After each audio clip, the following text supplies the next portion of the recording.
The Religious Freedom Restoration Act was about religious liberty, not about discrimination. Faithful freedom. Indiana's governor defends a law that he says is not a license to discriminate. Unspeakable sorrow. Relatives mourn their loved ones lost in last week's plane crash in the French Alps. Lenten almsgiving. Small change makes a big difference in Congo through Catholic relief services. And church treasures. A new Vatican exhibit presents priceless artwork from centuries past. Those stories and more on EWTN News Nightly for Tuesday, March 31st, 2015.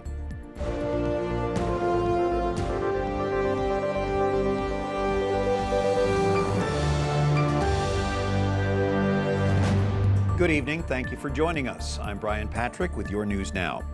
Indiana Governor Mike Pence says the state's new religious freedom law has been grossly mischaracterized. Now, he's still defending it, but he says he wants legislation on his desk by week's end clarifying the law does not allow discrimination.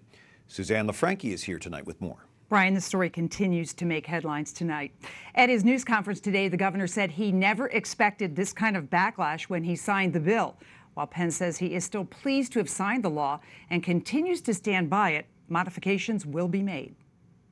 Frustrated over the explosive backlash, Governor Mike Pence speaks out about Indiana's new religious freedom law. The smear here against this bill is that it created a license to discriminate or a license to deny services. And that's just completely false. Pence defended the law as a way to protect religious liberty. Similar legislation is on the books in 19 states, with a dozen more considering it. The laws are patterned after the Federal Religious Freedom Restoration Act of 1993, signed by then-President Bill Clinton. The American Civil Liberties Union said then that the Religious Freedom Restoration Act was the most important legislation considered by Congress since the First Amendment. But some say the law opens the door to discrimination against the gay community by business owners who object to a homosexual lifestyle. A host of celebrities, businesses, and organizations have spoken out against the law. Some have said they would boycott the state as long as it remains unchanged. State Democrats are pushing for a repeal of the law and more. We should move to now amend our Indiana Civil Rights Act, as many other states have done, and include sexual orientation as a protected class. Pence says he is working around the clock to modify the law. I'd like to see on my desk before the end of this week legislation that is added to the Religious Freedom Restoration Act in Indiana that makes it clear that this law does not give businesses a right to deny services to anyone. The controversy will likely continue to make headlines. Arkansas is about to vote on a similar law any day. Unlike Indiana, lawmakers in Little Rock said they will not modify their legislation. Brian? Thanks, Suzanne. Brent Walker is Executive Director of the Baptist Joint Committee for Religious Liberty, an attorney. I wonder what you think of the law and the backlash that's resulted from its passage. Well, it's kind of a little bit surprising that it's been so vocal, particularly on Holy Week. You know, It's a shame that we have to have this fight now. No, state religious freedom restoration acts are good. There's about 30 of them out there that sort of mirror the Federal Religious Freedom Restoration Act, all of which are there to protect further religious liberty of American citizens. They are not there to deny civil rights to other Americans. You were there when President Clinton signed the federal legislation. What has changed in our culture since then that there's such a, an outcry now? Everybody was behind the other one. Yeah, well, the fear that religious claims are going to impose on the rights of third parties. The Religious Freedom Restoration Act is set up so that the courts can come in and negotiate those differences, rule on religious liberty claims, but make sure that it doesn't violate the rights of third parties or the country generally.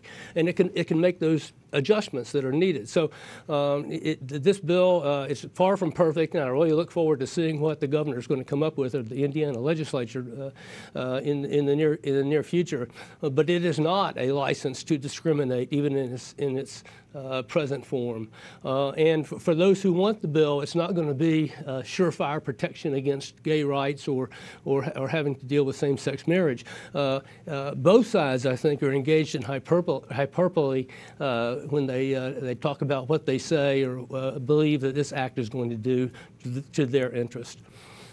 The America I love is a both-and America, both religious liberty and civil rights. And we've got to have both. We've got to figure out how to do both. If we don't do both, then it's not the America I love. But it seems when there is a law like this passed, it comes under attack in almost a vicious way that seems to deny people of religion their rights because others feel like it's impeding on theirs. Right. Well, again, that's part of the task of the courts. My right to swing my fist ends where your nose begins, Brian. That's a good way to put it. And my right to exercise my religion ends where your rights begin. So that's the adjustment that the court's going to have to make. But I think we can have both religious liberty and civil rights. But laws like this at least give the court something to work with. Oh, absolutely. Yeah. That's why they're so important. All right. Brent Walker, Executive Director of the Baptist Joint Committee for Religious Liberty. You, thanks for your appreciate perspective. Nice to be here. We appreciate it.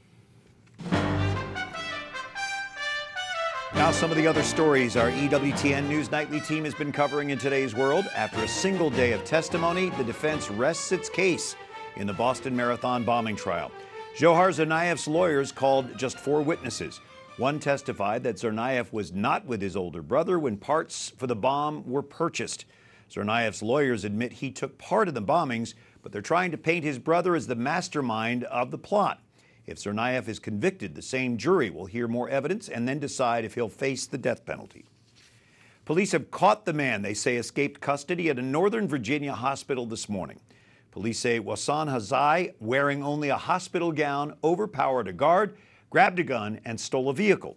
He was being held on a federal bank robbery charge and was hospitalized last week after trying to kill himself.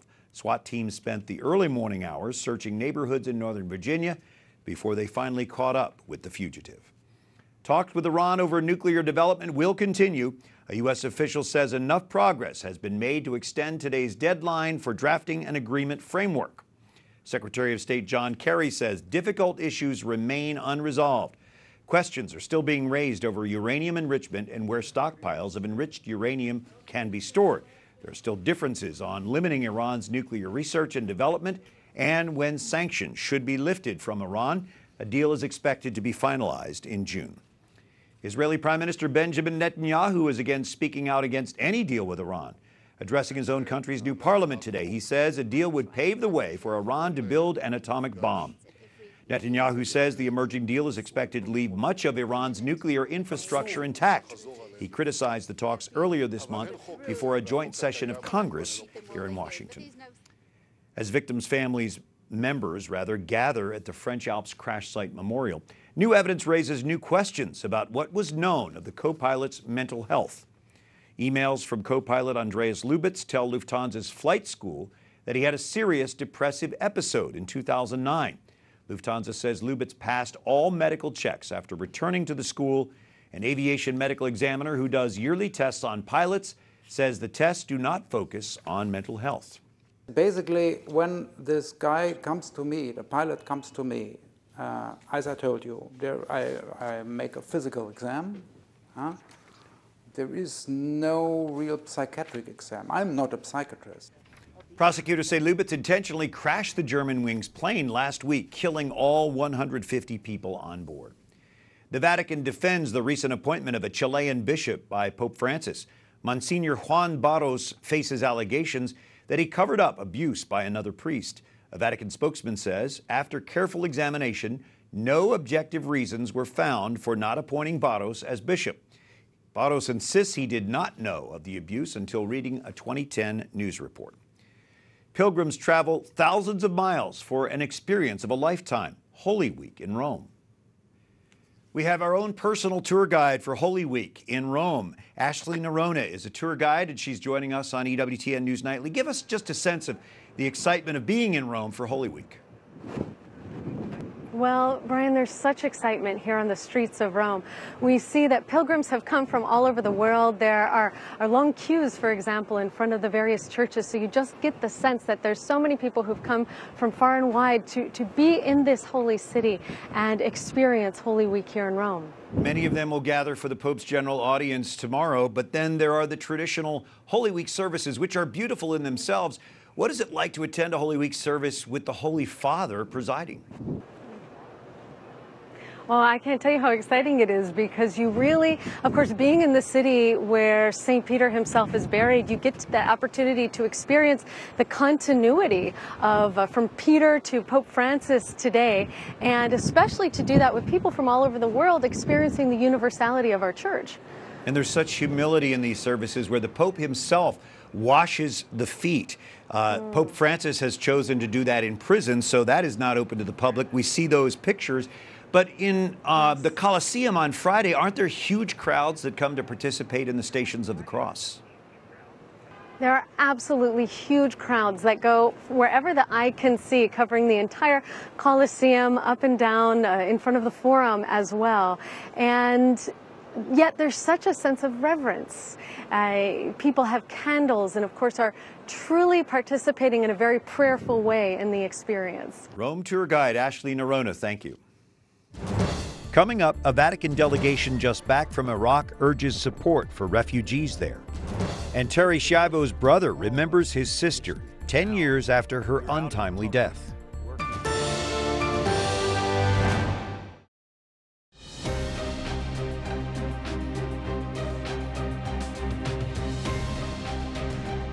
Confession is the sacrament of the tenderness of God, his way of embracing us.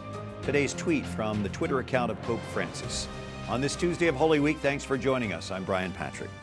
Nigeria's Christian president, Goodluck Jonathan, concedes to Muslim rival Muhammadu Buhari. Africa's largest democracy is now set up for a peaceful transfer of power. There are celebrations in northern Nigeria, but streets near the nation's capital are empty for fear of violence. This is the first time the opposition party has democratically taken control from Nigeria's ruling party. Well, a popular Lenten program encouraging almsgiving celebrates 40 years this year. Jason Calvi is here to show us how Catholic Relief Services Operation Rice Bowl is really making a difference. Brian, it's a simple cardboard box. Say you give up your morning coffee. You can put the $2 in here instead and donate the money. It may seem like small change, but it's changing lives in big ways. Operation Rice Bowl started 40 years ago when Pennsylvania faith leaders wanted to fight famine in Africa. The U.S. bishops adopted the initiative in 1976, and it became an official program of their Catholic Relief Services. One of the countries helped today is the Democratic Republic of the Congo. Throughout the country, there's a high rate of poverty with people living on less than $2 a day. Catholic Relief Services is on the ground there. Back-to-back civil wars starting in the late 90s rocked the country. Armed groups are still present in parts of the Congo. In the east, where there's conflict, there can be an upwards of 50% of children out of school. So Catholic Relief Services is serving Congolese kids. Money from CRS Rice Bowl is helping banana farmers remove a disease from crops, and the money is going to coffee farmers in a partnership with Ben Affleck. The movie star told Congress last week about a program he started called Eastern Congo Initiative, or ECI. Our government made the bold decision to help us create a public-private partnership together with ECI, the Howard G. Buffett Foundation, and the Catholic Relief Services. Thanks to the partnership, Starbucks has already bought 40 tons of the Congolese coffee. Together in only 2 years, we've trained and supported 4,500 coffee farmers across 4 cooperatives to dramatically increase the quality and quantity of their crop and to help maximize farmer profits. We brought in global... Through the 40 years of Rice Bowl, more than $250 million of support of the poor around the world, and Brian, around the country. 40 years and going strong. Thank you, Jason. Well, the bishops of Iraq have been given images of Our Lady Untie of Knots, blessed by Pope Francis. The Pope says Mary can bring the people that are in the suffering of the cross the witness of the resurrection. Monsignor Segundo Tejada was part of a Vatican delegation that visited Iraq this past weekend. Holy Week. And this trip wants to be a sign of the presence of the Lord among the people that are in suffering and in this difficult moment of their lives, and the presence of the Holy Father and of the Church. Monsignor Tejada says Catholic agencies are doing amazing work in Iraq, calling them the arms of the Church. Well, 10 years ago today, Terry Schindler Schiavo died in Florida after her husband had her feeding tube disconnected. Her brother recently talked with us about forgiveness, faith, and Terry's ongoing legacy. Bobby Schindler is Executive Director of the Terry Schiavo Life and Hope Network, and today is the 10th anniversary of Terry's death. Describe what it's been like moving forward through the pain that your family suffered to this path of forgiveness, I would imagine, that it takes to get to where you are today. Sure, it's been a difficult journey. We saw what happened to my father as a result of Terry's death. He was really suffering depression after Terry died, but just through the work that we do and trying to help families has really helped our family cope with what happened to my sister. Oddly, you had to suffer through such a public death of your sister, and now you're out in the public working through her, I guess, through her legacy. How have you adjusted to that? Well, I think we just stay focused. There's so many families out there that are suffering, that don't have a voice, that are up against ethics committees and hospital boards that are being told what to do rather than family members having decision-making power. And that's what the shift that we're seeing. And it's very concerning. It really should concern all of us, really, this decision-making power shift that's occurred in our healthcare system. So just helping families advocate for loved ones is what's most important to us. And we've been very, very busy these last 10 years doing that. It's very important work. How has your Catholic faith helped you through all this? Well, it's been quite a journey, quite honestly. And during my sister's case, I was a fallen away Catholic, and it was my sister's case that actually brought me back to my faith. And I realized I couldn't be doing this work without my faith, and I realized the weapons that we have to fight against this evil that's occurring with daily mass, the rosary, the divine mercy, adoration, all of these things that I use today to help me get through what is a battle against, I believe, is something evil that's happening in our nation today. And I'm sure many would agree with you. Terry died during Holy Week, just 2 days before St. John Paul II. Talk a little bit about the parallels between those two lives, and certainly the death with dignity is the issue here. Sure. Well, I think we saw the contrast of what death with dignity really meant, because I don't know how many people realize this, but the day Terry died, the Pope was given a feeding tube, and Terry was going through a barbaric and inhumane death by starvation and dehydration, and yet the Pope, we saw how the Pope died with dignity just 2 days later, which is the way a human being should be or should die, not in the horrific manner in which Terry died. And people every day are dying the same way that my sister died, which is just a tragedy. It is hard to talk about, but important that we do. So just give us an idea of how our viewers can support the Terry Schiavo Life and Hope Network and the work that you focus on. Sure. I think most importantly we have to educate ourselves. I mean, people are being educated by our mainstream media today, which is very dangerous, particularly with life and death matters like this. I mean, if they go to our website, lifeandhope.com, they can read how to support us and, more importantly, educate themselves on a very, very important issue I think that could face all of us at some point in our lives. Well, Bobby, we appreciate visiting with you again, and just be assured that we're in prayer for you and your family as we remember your sister Terry 10 years after her passing. Thank you. Thank you. Up next, a select group of college students experiences Holy Week in Rome. And centuries-old Italian sculptures are on display at the Vatican this spring.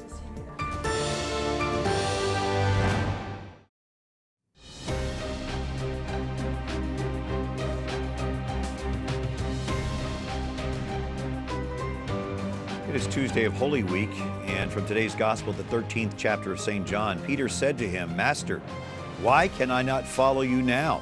I will lay down my life for you." Jesus answered, "Will you lay down your life for me? Amen, amen, I say to you, the cock will not crow before you deny me 3 times. Thank you for joining us. On this Tuesday evening, I'm Brian Patrick.